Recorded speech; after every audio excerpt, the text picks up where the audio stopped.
Assalamualaikum warahmatullahi wabarakatuh. Kembali lagi di channel Camp Story. Pada kisah kali ini Mimin ada sebuah kisah nyata yang berjudul Gunung Terlarang, Tobatnya Preman Terminal. Cerita ini ditulis oleh Kak Doni. Seperti biasa tidak pernah lupa, Mimin mendoakan sahabat pendengar sehat selalu dan dilimpahkan rezekinya. Amin ya rabbal alamin. Dan jangan lupa untuk selalu mendukung channel ini dengan cara like, komen, dan subscribe. Terima kasih. Baiklah, langsung saja kita masuk ke ceritanya dan selamat mendengarkan.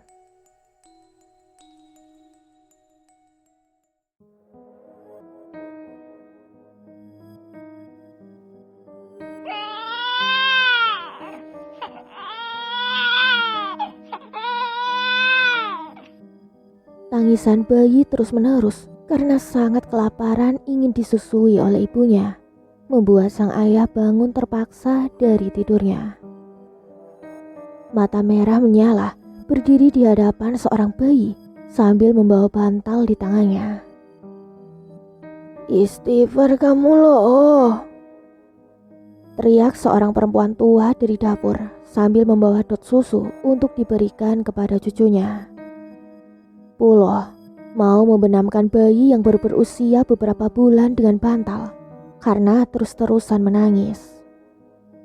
"Bayi ini anakmu, sadar!" bentak ibunya Puloh sambil menggendong cucunya. Puloh masuk lagi ke dalam kamar dan melanjutkan tidurnya. Puloh adalah seorang pengangguran dan baru bercerai dengan istrinya. Kehidupan yang serba kekurangan dan sifatnya yang suka mabuk-mabukan di terminal membuat sang istri meninggalkannya. Kini Puloh tinggal bersama orang tuanya dan bayi yang tidak mau diurus oleh ibunya. Berharap Puloh sadar meninggalkan dunia gelap di terminal. Itu yang dikatakan istrinya sebelum pergi meninggalkan bayinya. Untung ibunya Puloh mau mengurusnya. Dan bukannya sadar, malah lebih parah kelakuannya. Tiap hari mabuk dan mabuk di terminal. Siang hari yang cerah, Puloh masih pulas dari tidurnya karena semalam ia habis begadang dan hiburan malam beserta temannya. "Bangun, sholat dulu nak. Bentar lagi mau jam 2. Maka waktu zuhur akan lewat dan berganti menjadi asar." Belayan perempuan tua membangunkan Puloh dari tidurnya. Dan Puloh pun membuka matanya sambil melotot. Mata merah menyala, menandakan ia masih pusing karena minuman yang ia teguk semalam bersama teman-temannya. "Berisik bu, kepala saya masih pusing. Ntar saja sholatnya, saya mau tidur lagi." "Sholatlah nak, sebelum kamu disolatkan." "Ibu itu pengen aku meninggal." Jawab Puloh marah lalu beranjak dari tidurnya. Puloh bangun bukan untuk sholat, tapi ia pergi ke dapur untuk makan karena perutnya sangat lapar. Tiap hari makan hanya seadanya, asin japu yang dibakar dan hanya cabai rawit yang ditumbuk sebagai sambelnya. Melarat banget sih hidup ini. Saya mau kaya." Teriak Puloh setelah makan lalu melempar piringnya. Suara piring pecah. "Kenapa nak?" ucap ibunya datang ke dapur. "Saya itu mau kaya bu. Apapun akan saya lakukan untuk menjadi orang kaya. Saya sudah tidak kuat tiap hari hidup melarat." Jawab Puloh lalu pergi meninggalkan ibunya. Puloh pergi ke toilet untuk mandi. Lalu setelah beres mandi, dia pergi ke terminal tempat tongkrongannya setiap hari. "Kopi." Pinta Puloh ke pemilik warung yang berada di terminal. Yang kemarin juga belum bayar. Ini minta lagi." Bisik pelan pemilik warung kesal karena Puloh jarang membayar setiap jajannya. Ternyata bisikan pemilik warung terdengar oleh Puloh.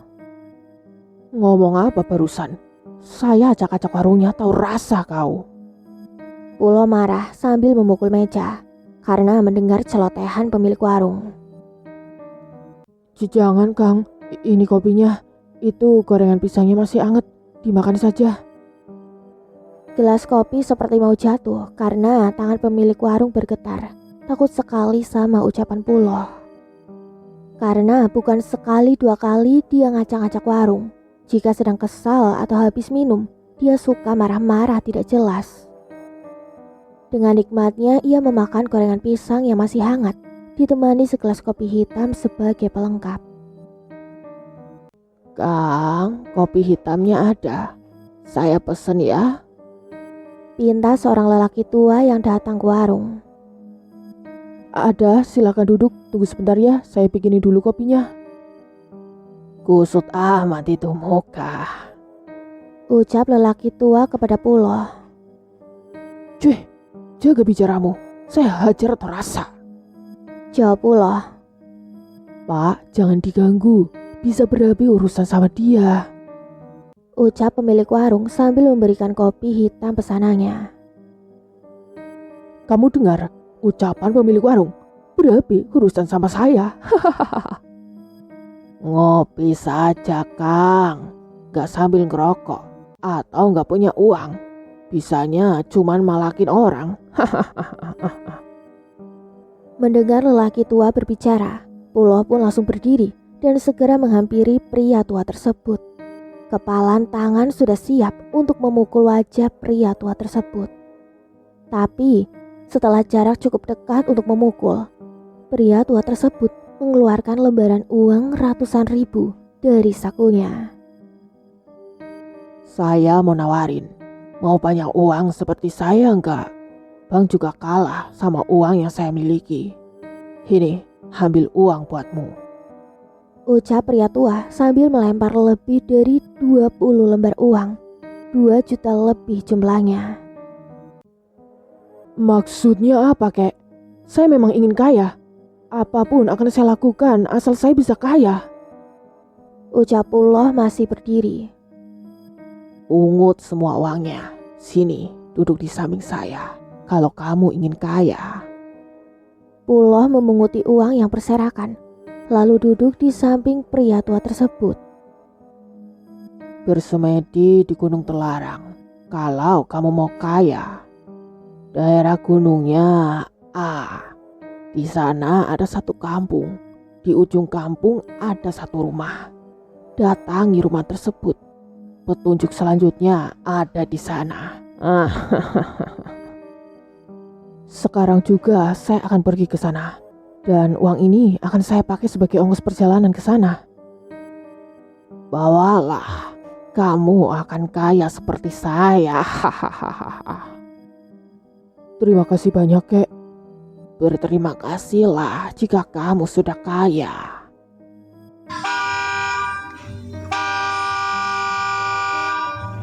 Suara klakson bus yang baru masuk ke dalam terminal. Saya sekarang langsung pergi ke Gunung Terlarang itu. Kebetulan busnya jurusan ke sana, kek. Ucap Puloh. Pergilah. Tidak banyak pikiran, Puloh langsung menaiki bus. Kebetulan busnya menuju ke daerah yang diberikan pria tua, dia pun berangkat. Singkat cerita, bus yang dinaiki Puloh telah sampai di salah satu terminal. Kemudian dia turun setelah mengisi perut yang lapar. Dia pergi ke pangkalan ojek. Kang, tahu kampung A? Adanya di bawah gunung katanya. Tanyanya ke salah satu tukang ojek. Lumayan jauh itu, Kang. Bisa 2 jam lebih perjalanan. Dan ongkosnya juga mahal. Risiko motor rusak. Karena jalannya seperti sungai kering, Kang. Jawab tukang ojek. Berapa? 200.000, Kang. Nih uangnya. Asalkan antar saya ke kampung tersebut. Jawab Puloh yang langsung memberikan uang ongkosnya. Widih, berangkat. Rezeki nomplok nih hari. Jawab tukang ojek gembira. Jam menunjukkan pukul 6 sore saat Puloh menaiki ojek menuju kampung yang diberikan pria tua. Saat mendekati kampung tersebut, tiba-tiba ban motor kempes. Motor pun berhenti.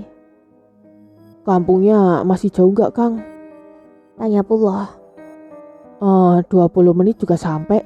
Tinggal ikutin jalan ini saja. Karena kampungnya di ujung jalan ini. Oh, ya sudah, saya jalan kaki aja deh. Ucap Pullo sambil meninggalkan tukang ojek. Jam menunjukkan pukul 8 malam saat Pullo melanjutkan jalan kaki. Dan sampailah dia di Kapura kampung tersebut. Pullo tidak banyak bertanya, meskipun ada beberapa warga yang berpas-pasan dengannya. Karena dia disuruh untuk ke rumah yang berada di ujung kampung itu. Permisi. Pullo berucap di depan rumah ujung kampung. Masuk, pintunya tidak dikunci, jawab perempuan tua di dalam rumah. Pintu rumah terbuka dan Pullo pun masuk ke dalam.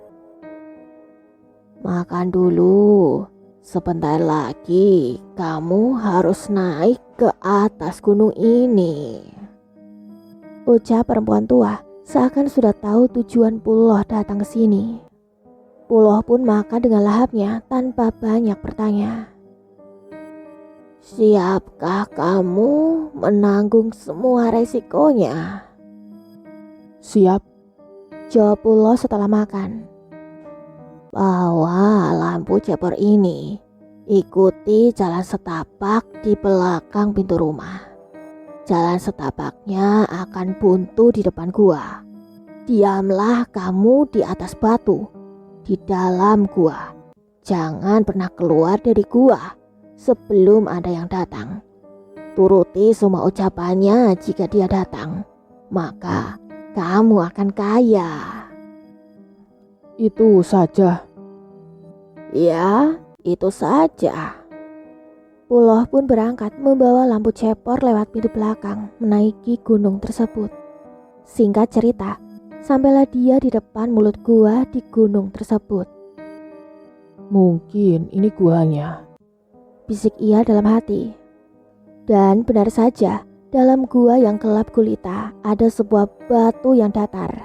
Dia menaiki batu tersebut, kemudian bersilah dan mematikan obor yang dia bawa.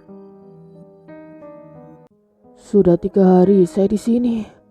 Tubuh ini sangat lemas. Mengapa tidak ada yang datang? Apakah saya gagal? Bisiknya dalam hati.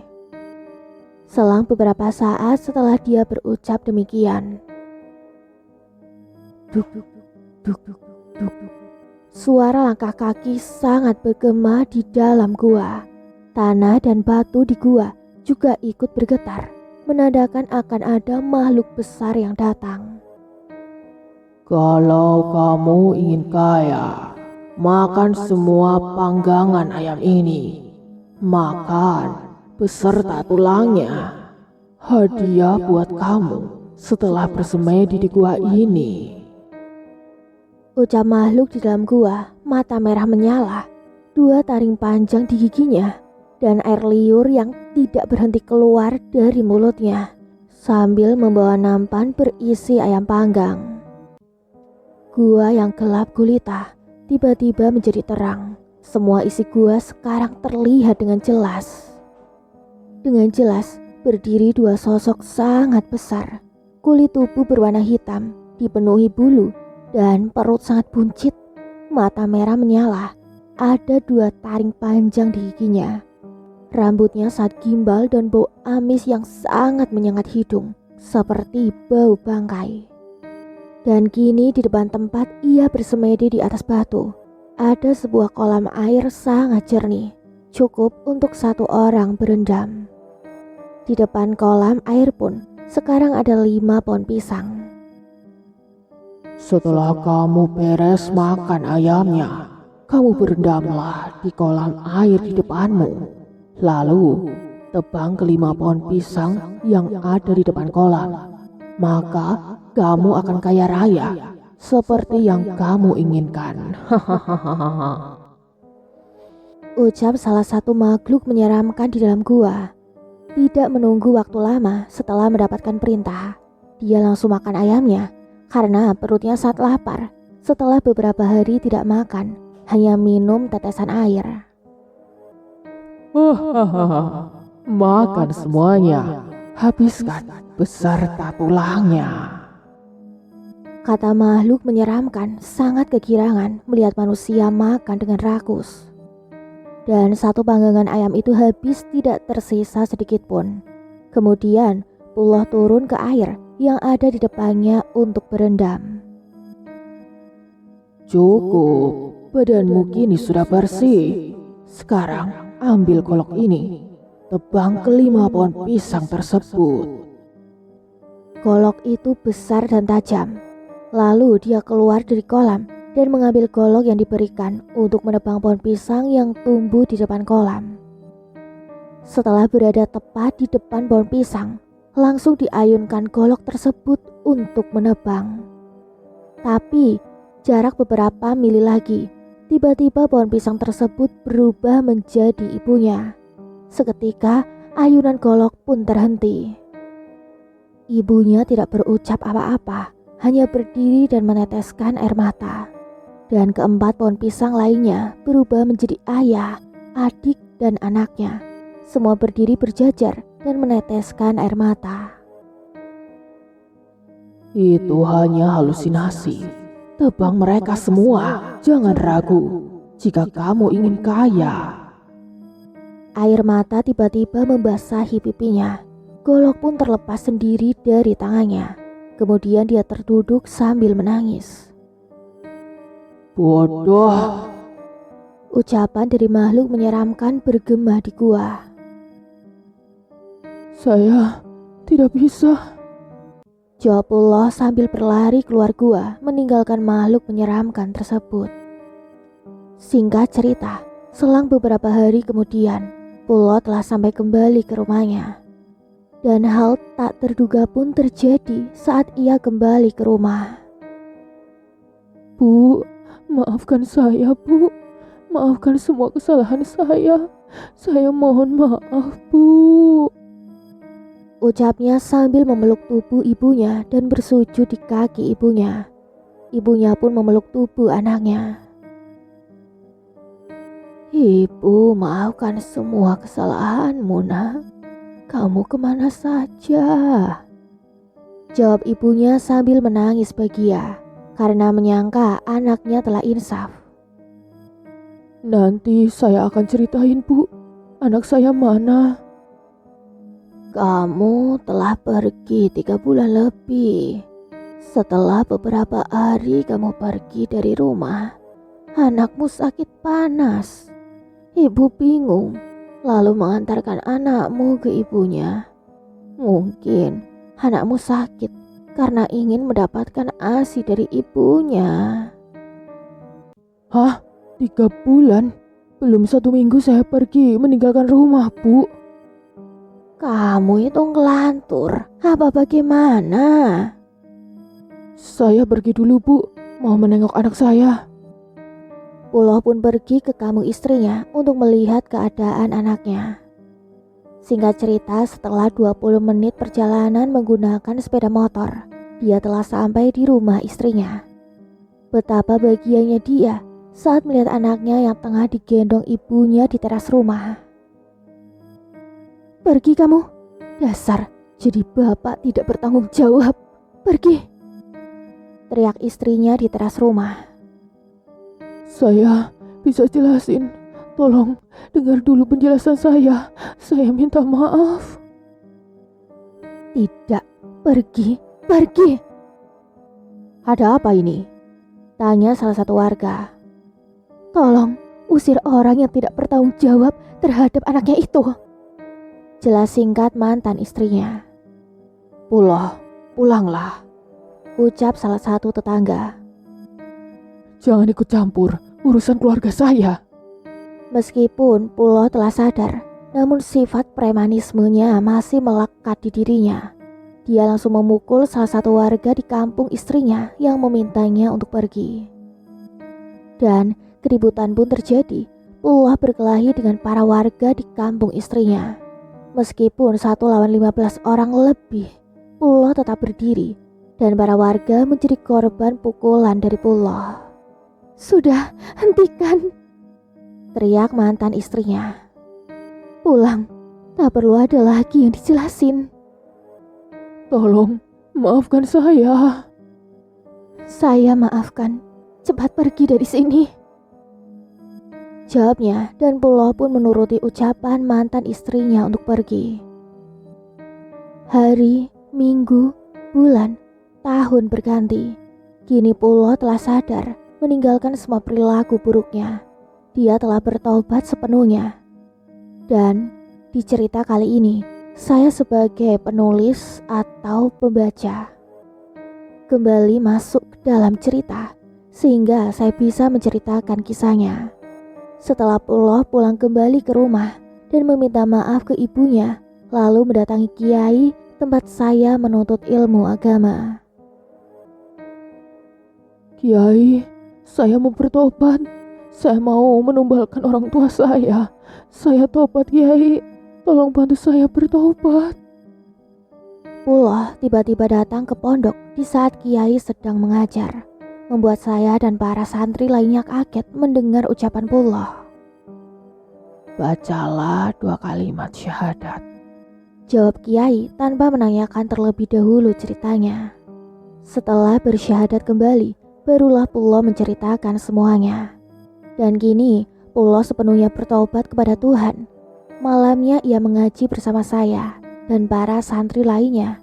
Dan siangnya ia mencari nafkah untuk orang tua dan anaknya. Kadang jadi tukang ojek, bertani, dan gali bangunan. Tepat 2 tahun kemudian, setelah ia bertaubat, hal tak terduga pun terjadi.